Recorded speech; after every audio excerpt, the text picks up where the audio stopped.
Ramanujan college के short term course के लिए मैं doctor Neeraj Kumar Singh, assistant professor, Hadiya PG college Hadiya. मेरा आज का विषय है जयशंकर प्रसाद के ऐतिहासिक नाटक। प्रश्न यह है कि जयशंकर प्रसाद ने नाटक क्यों लिखे। फिर दूसरा प्रश्न ये उठ जाता है कि जयशंकर प्रसाद ने अगर नाटक लिखे तो ऐतिहासिक नाटक क्यों लिखे। और तीसरा प्रश्न आता है कि अगर ऐतिहासिक नाटक लिखे तो सारे पात्रों को प्राचीन काल से क्यों लिया, क्यों नहीं मध्यकाल की कथानक उठाया। इस चीज को जानने के लिए हमको पहले उनके नाटकों के बारे में जानना पड़ेगा।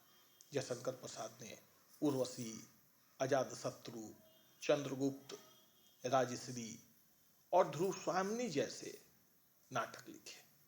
आज़ादी का आंदोलन चल रहा था और आज़ादी के आंदोलन में ऐसे नायकों की जरूरत थी जिसको हम इतिहास के पन्नों में कहीं ना कहीं विस्मृत कर गए थे। उसको दिशा देने के लिए जयशंकर प्रसाद ने नाटक लिखे और इतिहास के उन कथा नायकों को, इतिहास के उन चरित्रों को जिन्होंने अपने समय को प्रभावित किया था, ला के हमारे सामने खड़ा कर दिया।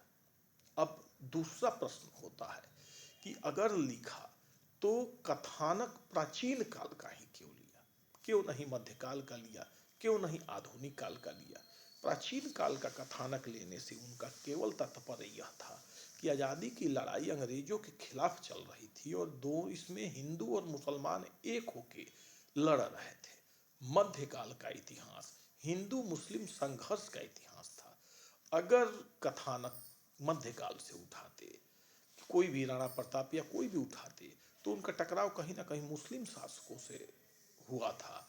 तो अगर ये कथानक उठा जाता तो आपस में वैमनस्य फैलने का खतरा था। इसलिए उन्होंने कथानक की जो पृष्ठभूमि और कथानक के जो नायकों को लिया वो प्राचीन काल से लिया। इसलिए लिया ताकि आज़ादी की लड़ाई को धार दिया जा सके। कह सकते हैं कि जयशंकर प्रसाद इतिहास केवल नाटककार नहीं थे, बल्कि वह इतिहास के अन्वेषक भी थे। एक प्रसिद्ध कथन है, राजा अपने राज्य की रक्षा करने में असमर्थ हो तब भी उस राज्य की रक्षा होनी चाहिए। धन्यवाद।